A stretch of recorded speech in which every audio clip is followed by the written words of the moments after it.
Black swan के इन खूबसूरत फूलों के साथ हम आज अपने वीडियो की शुरुआत करते हैं, जो कि ये दोनों अभी ताज़ा खिले हुए हैं कल के। और देखिए इनका कलर बहुत सुंदर दिखता है। और इधर ये कुछ पुराने हो जाते हैं तो थोड़े फेड हो जाते हैं, और करंट में जो खिलता है ये खिलने वाला था, कल कली था।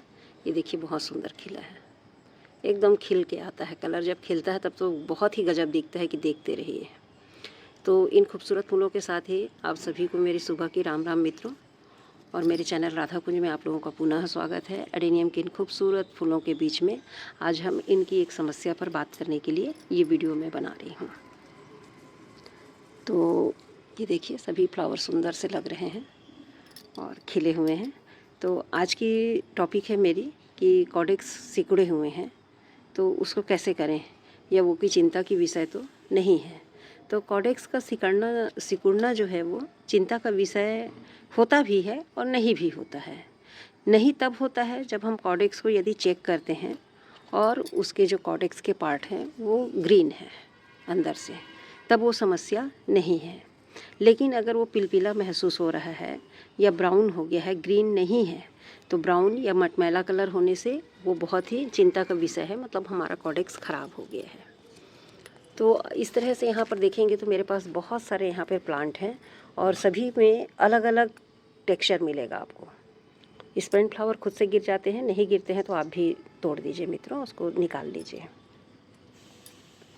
यहाँ पर जितने कॉडेक्स मैं आपको दिखाऊँ इस तरीके से मैं थोड़ा जगह बनाई हूँ कि आपको अलग अलग तरह के कॉडेक्स और उनका टेक्सचर देखने को मिलेगा। मतलब कोई बहुत ज़्यादा फूला हुआ दिखाई देगा, इस तरह से एकदम छू के देखेंगे तो एकदम बढ़िया है। ये देखिए कोई दिक्कत नहीं है। ये है, ये सिकुड़ा हुआ नहीं है, ये सिकुड़ा हुआ नहीं है लेकिन उतना ज़्यादा हेल्दी भी नहीं है। ये दबा हुआ पोर्शन इसका डिज़ाइन है, ये बहुत नहीं दब रहा है लेकिन हल्का सा दब रहा है, मतलब इसमें सॉफ्टनेस है, लेकिन ये समस्या नहीं है, इसमें समस्या नहीं है। ये अच्छा है, बारिश की पानी से अभी सब ठीक हो जाएंगे। तो सिकुड़न जो होती है वो सिकुड़न इनको नेचुरल प्रोसेस है। नेचुरल इसलिए ही इस समय में क्योंकि हम गर्मी में इसकी पानी को कम कर देते हैं। सभी लोग हम चर्चा करते हैं, जितने भी यूट्यूब में डालते हैं ऐसे अपने गार्डन का बना करके, तो सभी लोग कुछ ना कुछ अपने अनुभव साझा करते रहते हैं। तो वाटरिंग को लेकर के बहुत सारी कंट्रोवर्सी बातें होती रहती हैं कि कोई अपने हिसाब से कहते हैं कि पर डे पानी दे दीजिए, कोई कहते हैं एक दिन में 2 बार भी पानी दे सकते हैं। तो एक दिन में 2 बार भी पानी दे सकते हैं कहते हैं, तो हमें उनकी बातों को ध्यान से सुनना है कि उनका जो सॉइल मिक्सर है वो किस पे है, सिंडर पे है। तो सिंडर बेस अगर सॉइल मिक्सर है तो उसको गर्मी में 2 टाइम पानी चाहिए, लेकिन वहीं पे सॉइल मिक्सर अगर चेंज है, आपने कैसे बनाया है अपनी मिट्टी को, उस पर डिपेंड करता है कि कितनी पानी देनी है। जैसे मेरा सॉइल मिक्सर है, मैं इसमें गर्मी में पर डे पानी दे रही थी, उसके बावजूद भी मेरे कुछ कॉडेक्स जो हैं वो अभी तक सिकुड़े हुए हैं, क्योंकि इस तरफ जो देखेंगे आप पानी जो आता है, मेरा पानी इनको मिलता है इस तरफ से, और यहाँ से मिलता है वो डायरेक्ट पानी नहीं मिलता, इनको बौछार के माध्यम से मिलता है, लेकिन इतना पानी मिल जाता है जो इनके लिए पर्याप्त होता है। पूरा भीगे हुए थे, आपको मैं पिछले वीडियो में दिखाई हूँ मानसून के। ये देखिए कॉडेक्स की साइज़ देखिए कैसा हो रहा है, कितना सुंदर कॉडेक्स हो गया है। ये देखिए ये सब सारे एकदम मस्त फिट हैं, लेकिन कुछ कॉडेक्स इसी भीड़ में सॉफ्ट हैं, सिकुड़े हुए हैं। तो ये एक बड़ा कॉडेक्स मैं दिखाऊं, ये भी सिकुड़ा हुआ है, देखिए ये भी अपनी जगह को छोड़ रहा है, ऐसा लग रहा है जैसे मिट्टी को ही छोड़ देगा, जबकि मैं इसमें अल्टरनेट पानी अभी डाल रही हूँ, बरसात में भी डाल रही हूँ ताकि ये ठीक हो जाए। बस इसका मैंने वाटर ट्रीटमेंट नहीं किया। ये वही प्लांट है मित्रों जो बहुत भर भर के खिला था, जिसका एक ब्रांच जो बच गया था, इसमें फिर से कली आई है, बहुत भर भर के खिला है। तो यहाँ पर क्या होता है, जब इसको इतनी ज़्यादा एनर्जी चाहिए, इतना फ्लावर खिलाने के लिए एनर्जी चाहिए, तो वो एनर्जी कहाँ से सक करेगा, इस मिट्टी से, यहाँ से पानी लेगा, यहाँ से भोजन लेगा। लेकिन इसके साथ ही साथ जब इसको ज़्यादा फूड की आवश्यकता होती है तो ये अपना फूड कहाँ से लेता है, अपने कॉडेक्स में इकट्ठा पानी से। और हमको जब भी हम कहते हैं कि अगर आपके प्लांट में फ्लावरिंग हो रही है तो आप उसको डेली पानी दीजिए, डेली पानी दीजिए कहने से अभिप्राय ये रहता है बारिश को छोड़ करके, कि उसको पानी देंगे तभी उसको फूल को वहाँ पर पानी मिल पाएगा और वो फूल तरोताज़ा दिखाई देगा, वरना बहुत जल्दी मुरझा करके फूल ख़राब हो जाएंगे। तो पानी बहुत ज़रूरी होता है। पानी जो है इनका एक इम्पॉर्टेंट पार्ट है। जहाँ पर हम सनलाइट करते हैं कि सनलाइट की रोशनी चाहिए, बहुत ज़्यादा इसको धूप चाहिए, जहाँ पे सनलाइट पर्याप्त मिलेगा वहीं पे फ्लावरिंग होगी। तो वहीं पर हमें इसके पानी के बारे में भी बात करनी है कि पानी भी इसके लिए, भले ही ये मरुभूमि का प्लांट है, ये जो पौधा है मरुभूमि का है, मरुस्थल का है, लेकिन रेगिस्तानी पौधा होने के बावजूद भी इसको पानी चाहिए, क्योंकि हम रेगिस्तान में नहीं है। हमारा प्लांट रेगिस्तान में बचपन से नहीं है कि वहीं सर्वाइव कर रहा है। हम तो अपने प्लांट को पॉट्स में सर्वाइव करा रहे हैं, वो भी पॉट्स, क्ले पॉट नहीं है। क्ले पॉट का समय मुझे भी नहीं मिलता, पहले के मेरे पास हैं कुछ क्ले पॉट्स, लेकिन अभी नहीं मिलते। अब मैं सारे मेरे जो अडेनियम हैं, चाहे कई सालों के हैं, सारे के सारे मेरे सीमेंट और प्लास्टिक के पॉट पे हैं। तो अब कैसे कहें, अब इनकी ज़रूरत तो हमको ये पॉट के हिसाब से देखनी पड़ेगी ना। मैंने पहले भी कहा था एक बार कि अभी का जो प्लांट सिस्टम है, अभी जो हम पौधा लगा रहे हैं, गार्डनिंग कर रहे हैं, ये हमारा जो है प्लांट पॉट कल्चर है। पॉट कल्चर है, सभी लोग पॉट में पौधे उगा रहे हैं। ज़मीन है नहीं, ज़मीन की कमी है, और फूल हमें देखना है, पौधों से प्यार है, तो कहाँ करेंगे, तो हम उसको पॉट में ही लगाएंगे ना। तो जहाँ पर पॉट कल्चर आता है वहाँ पे खाद, पानी और ये सारी चीज़ें बिल्कुल ज़मीन की तरह आप ट्रीट करेंगे तो पौधा तैयार नहीं हो पाएगा, या तो पौधा गल जाएगा या पौधा सर्वाइव नहीं करेगा। तो इतने खूबसूरत फूलों को, इनको तरोताज़ा रखने के लिए इनको पानी की सख्त ज़रूरत होती है। मेरा ये शेडी एरिया है तो मैं यहाँ पर इनको पानी देते रहती हूँ, 2 दिन 3 दिन में। फ्लावरिंग है, मैं इनको पानी देते रहती हूँ, लेकिन देखिए इतना भी पानी नहीं देती कि मेरी मिट्टी गीली हो। इस तरह से आप उंगली से निकालेंगे तो पूरी मिट्टी निकल जाएगी, लेकिन ये मिट्टी पूरी सूखी हुई है। कलर आपको डार्क दिख रहा है, वो पानी का नहीं है, ना ही मॉइस्ट है, पूरी तरह से सूख गया है। यहाँ पर देखेंगे तो इसका भी वही हाल है। अब इसकी मैं एक बात बताऊँ तो मुझे पहले सॉफ्ट लगा, तो मैं देखिए यहाँ से इसको ब्लेड से छील के देखी थी, लेकिन यहाँ पर ये कुछ भी नहीं दिखा था, बिल्कुल ग्रीन दिखा था। ग्रीन पार्ट है, देखिए इस तरीके से आपको दिखा दूँ तो सूख गया है। तो इसको आप जो भी सीजर या ब्लेड से आप ऐसे छील के, नहीं तो नाखून भी लगा करके देख सकते हैं, बस उसका नुकसान नहीं होना चाहिए। इस तरह से ये देखिए हल्का सा मैं लगाई हूँ, मेरे नेल्स भी नहीं हैं, लेकिन फिर भी देखिए छिल गया और पूरा ग्रीन है। ये प्लांट जो है ख़राब नहीं है। प्लांट अगर ख़राब रहता तो ये ग्रीन की बजाय ब्राउन दिखता, देखिए पूरा ग्रीन दिख रहा है। तो ये इसकी कमी नहीं है, ये सिर्फ पानी का है। ये पानी जो है, पौधा खिल रहा है, यहाँ पर फ्लावरिंग हो रही है, इसमें पत्तियाँ हैं, तो ये प्रकाश संश्लेषण तो कर रहा है ना भाई। और प्रकाश संश्लेषण कर रहा है तो इसको तो पानी चाहिए ना, पत्तियों से ही पानी इवैपोरेट होते हैं। तो इवेपोरेट होने के लिए पानी कहाँ से आएगा, तो अपने कॉर्डेक्स से लेंगे। ये पत्तियां हैं तो भोजन बनाएंगी ही। तो इस तरह से मेरे सारे प्लांट का यहाँ पर अलग अलग टेक्सचर और अलग अलग आपको कॉर्डेक्स दिखेंगे। तो कॉर्डेक्स चिंता का विषय नहीं है, लेकिन हाँ उसका उपचार ज़रूरी है। एक तो मैं वाटर ट्रीटमेंट करती हूँ। यदि आपके यहाँ अभी भी बारिश नहीं हो रही है, ये प्रश्न मेरे कुछ मित्र कर रहे थे, जो व्यूवर्स हैं, कि उनके प्लांट के जो कॉर्डेक्स हैं वो सिकुड़ गए हैं, लेकिन उसमें फंगस भी नहीं है। बहुत अच्छी बात है कि फंगस नहीं है, लेकिन ट्रीटमेंट करना ज़रूरी है, उसका उपचार। तो यदि आपके कॉर्डेक्स जो है, मैं दिखा रही हूँ, इनसे भी ज़्यादा सूखा हुआ है, मैं इनमें से कुछ पौधों को वाटर ट्रीटमेंट की थी, मतलब इनको डुबा दी थी।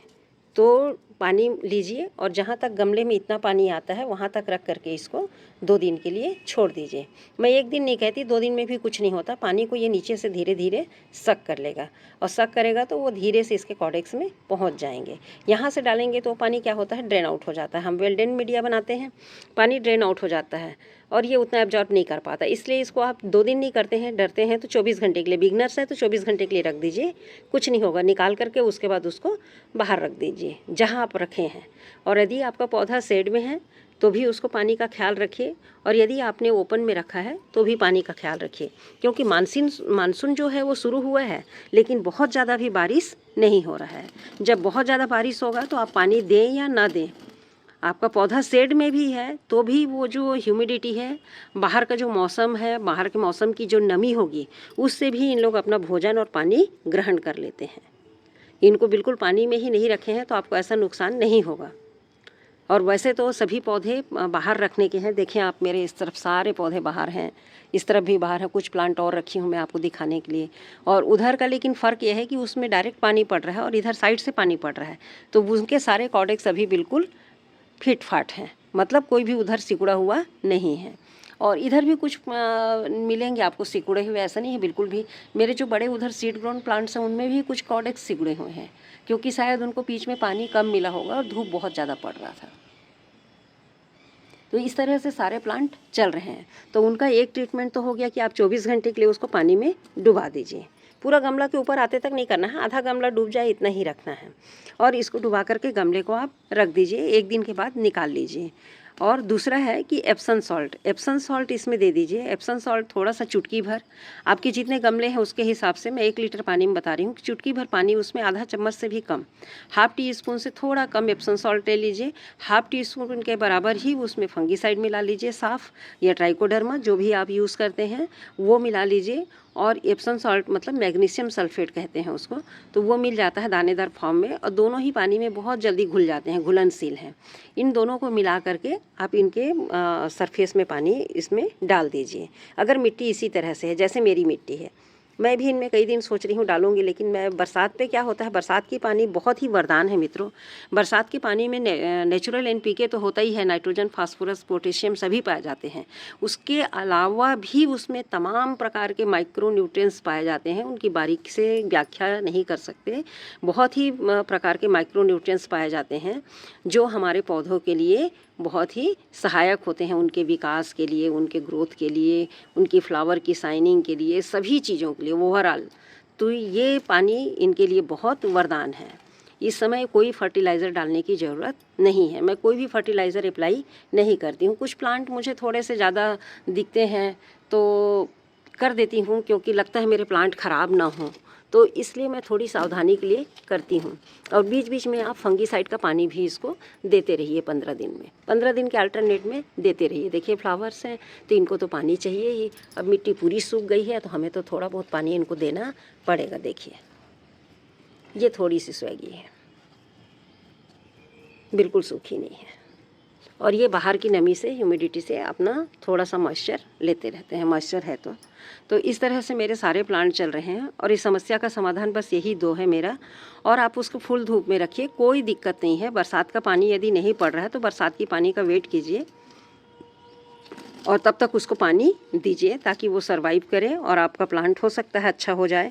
और इसको 24 घंटे के लिए डीप कर दीजिए पानी में, तो ये सही हो जाएंगे। अब मेरे पास बहुत सारे प्लांट हैं तो मैं ऐसे बिल्कुल नहीं देख पाती हूँ कि इस तरीके से बैठ के देखूँ, कैमरे में ही दिख रहा है। देखिए ये सिकुड़ा हुआ है, इसको भी ड्रिप ट्रीटमेंट की ज़रूरत है, डीप वाटर ट्रीटमेंट इसको बोलते हैं, और आप ये कर सकते हैं। मैं भी इन्हें कुछ कर दूं ऐसा सोच रही हूँ, लेकिन हमारे यहाँ लगभग बारिश हो ही रहा है।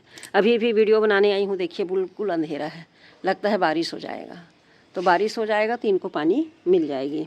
और बारिश का पानी जिस शेडी एरिया में अगर आपका प्लांट है, मैं यहाँ पे इसको इसलिए रखी हूँ कि इधर फ्लावरिंग को रख देती हूँ, पानी भी मिल जाता है इनको, और मेरे फ्लावर्स गिरते भी नहीं हैं जल्दी, तो मैं फ्लावर का आनंद ले लेती हूँ। इस वजह से ही मैंने शेड भी डलवाया था और उसका मैं उपयोग भी करती हूँ। और मेरे प्लांट बहुत अच्छे चल रहे हैं, मुझे इनसे कोई शिकायत नहीं है, क्योंकि मेरे यहाँ शेड जो है बहुत हाइट पे है, बहुत हाइट पे है। इधर से तो 11 फीट की हाइट है, और इस तरफ से देखेंगे तो ये लगभग 13 फीट 14 फीट की हाइट है। तो ये बिल्कुल ओपन जैसा ही माहौल है यहाँ पर। धूप भी पर्याप्त मिलता है, मैं पहले भी वीडियो में दिखाई हूँ। चलिए एक और समस्या पे हम बात कर लेते हैं। कॉडेक्स के सिकुड़न के साथ साथ यहाँ पर मैं कुछ प्लांट अलग करके रखी हूँ। इधर से मैं कोई भी प्लांट आपको ऐसा नहीं दिखा पाऊँगी जिसके कॉडेक्स सिकुड़े हों। यहाँ पर अभी लगातार कंटिन्यू बारिश हुई है, तो ये सारे बारिश में हैं और बारिश का पानी इनको मिल रहा है। लेकिन लीफी ग्रोथ बहुत ज़्यादा है, पहले से ही लीफी ग्रोथ था, ये 1 दिन 2 दिन का नहीं है मित्रों। इसलिए मैं ये नहीं कहूँगी कि अभी बारिश की वजह से लीफी ग्रोथ हुआ है।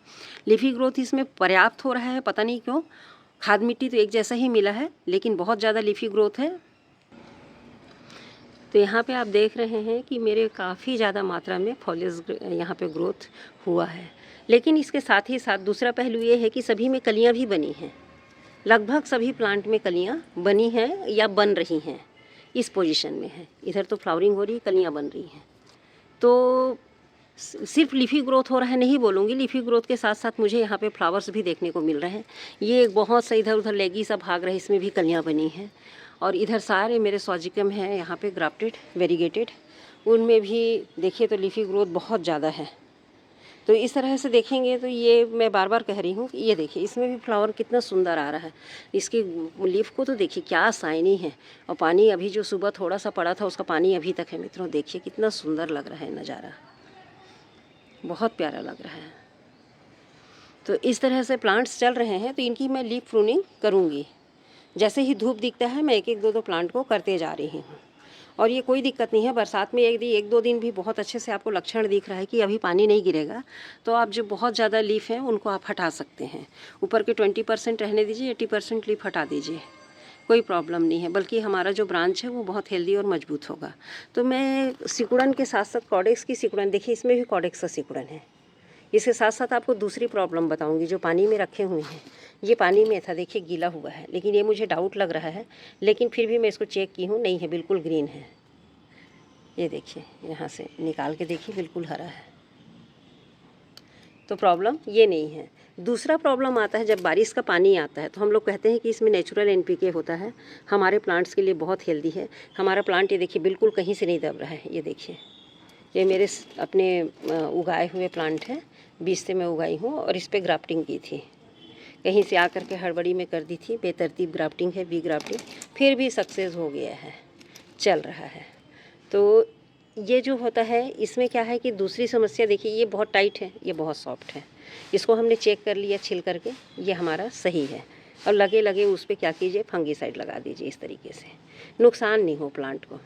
दूसरी जो समस्या आती है बरसात की पानी में, लीफी ग्रोथ तो होता ही है।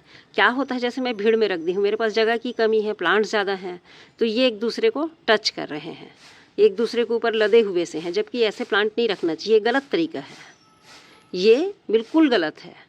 इसको ऐसे हमको नहीं रखना है। इसको मैं भी थोड़ा थोड़ा खुला करने की कोशिश करूँगी ताकि नेचुरल एयर लाइट यहाँ पर जाए। तो ये क्या होता है, देखिए मित्रों, इस बीच में अगर कोई प्लांट फंसा है तो इस तरह से आपको पत्ते जले हुए दिखाई देंगे। एक भाई के यहाँ गई थी, उनका भी पत्ता इसी तरह से जला है, तो उनको मैं बोली आप पत्ता हटाते जाइए, यहीं से स्टेम रॉट होता है। ये देखिए इस तरीके से जड़ तक के पूरे पत्ते जल गए हैं, ऐसा लग रहा है जैसे तेजाब डला है। मैं तो ऐसे ही कहती हूँ, तेजाब डला है। तो सिर्फ इसमें NPK होता है, तो कुछ पानी में कुछ हमारे लिए नुकसानदायक तत्व भी होते हैं। मुझे तो लगता है कि कुछ उसमें भी ऐसे गुण होते हैं जो पत्ती को जला देते हैं। अब ना कीड़ा ना मकोड़ा, इतना ही हेल्दी प्लांट था ये भी। सोचिए, ये जो जला हुआ आपको दिखाई दे रहा है पूरा इसी तरह से प्लांट था। धूप है नहीं तो पत्ता ऐसे कैसे जलेगा, बताइए आप। अगर आपको कुछ और रीज़न पता है तो बताइएगा मित्रों, मुझे तो ये समझ में नहीं आता है। इस तरह के हर बार कुछ ना कुछ प्लांट में होता है और धीरे से फिर वो रॉट हो जाता है। और रॉट उसका रूट रॉट नहीं होता है, इसका स्टेम रॉट होता है। यहाँ से चिपकेगा, फिर ये जो कालापन है, यही इसका जलापन है, ये जलापन हमारे स्टेम तक पहुँच जाता है, ये स्टेम तक। इसका दूसरा उदाहरण इसमें मिलेगा, कैसे स्टेम तक पहुँचा है। देखिए यहाँ से पत्तियाँ जली, ये पत्तियाँ जली और ये स्टेम तक पहुंच गई हैं। हालांकि ये बहुत ही मजबूत स्टेम नहीं है, जहाँ से फ्लावरिंग हुई है, जहाँ से ब्रांच निकल रहा था वहीं से है। तो इसको अब क्या करना है, इसी तरह से अगर मैं मान लीजिए इसको छोड़ देती हूँ तो ये जो फंगस है इस ब्रांच को पकड़ लेगा और ब्रांच को पकड़ने के बाद इसको काला करना शुरू करेगा। वो भी हमारा वॉच करने का एक टाइम होता है, लेकिन अगर हम वहाँ से चुके तो ये कब रॉट होगा पता ही नहीं चलेगा, ब्रांच रॉट और रूट रॉट हो जाएगा। अगर नहीं देखते हैं, पूरा भीड़ में दबा हुआ है, तो ये बिल्कुल इसी तरह से ख़राब हो जाते हैं और गल जाते हैं। तो हम बाद में कहते हैं इसी को स्टेम रॉट हो गया, स्टेम रॉट हो गया। ये इसका प्रारंभिक स्टेज है। अब इसको क्या करना है हमको, मेरा सीजर टूट गया मित्रों, छोटा वाला, उसका हैंडल टूट गया। ये देखिए, अब मैं आपको दिखाती हूँ। ये देखिए अंदर से भी ख़राब हो रहा है, ये हल्का सा देखेंगे तो इसको गौर से। अब इसको मैं थोड़ा सा और कट करूँगी। ये देखिए, ये भी यहाँ पे थोड़ा बुरा लग रहा है, अच्छा नहीं लग रहा है, साफ नहीं है। अब आप देखेंगे कि सचमुच में रूट रॉट होने वाला था। आपको मैं दिखाती हूँ, ये देखिए, सॉरी, ये देखिए, ये रूट रॉट के लक्षण हैं। पूरा रूट रॉट हो जाता है चिपक के, इस तरीके से ऐसे होते हैं। सॉरी, रूट रॉट नहीं, स्टेम रॉट। स्टेम रॉट इसी तरह से होते हैं, हमको पता नहीं चलता, पत्ता सूखता है, पत्ता सूख करके चिपक जाता है। अब ये चूँकि यहाँ पर से छोटा सा ही है, तो या तो मैं यहाँ से कट कर दूँगी या इसको थोड़ा सा और साफ़ करके भी देखूँगी। एक हाथ से नहीं बनता है। चलिए मैं आपको करके दिखाती हूँ। तो इस तरह से देखेंगे, ये वीडियो छोटा करने के लंबा ही हो गया। चलिए 2 चीज़ इसमें कवर हो गई है। तो मित्रों ये मैं साफ़ करती हूँ, यहाँ पर ठीक लग रहा है। अब मैं यहाँ पर इसको फंजीसाइड लगा दूँगी। बहुत ठीक नहीं लग रहा है, मैं रिस्क ले रही हूँ। बहुत छोटा सा ये अभी स्टेम है, नया है, तो ये नहीं टिकेगा। फिर भी मैं लगा करके देख रही हूँ, क्योंकि यहाँ पर अगर ये सुधर जाता है तो अच्छी बात है, अगर नहीं सुधरेगा तो क्योंकि हाफ कट हो चुका है इसका, तो मैं इसको क्या करूँगी, यहाँ फिर नीचे से कट कर दूँगी, तो कुछ ब्रांचेस निकल जाएंगे इसके नए। और अपने पास सही है ये ऑलरेडी प्लांट हमारा तो देखते हैं, बचाने की कोशिश करते हैं। बाकी कट गया है, मुझे नहीं लगता कि ये रह जाएगा, पर टिक जाता है तो अच्छी बात है। अभी मैं इसको कट नहीं करना चाह रही हूँ।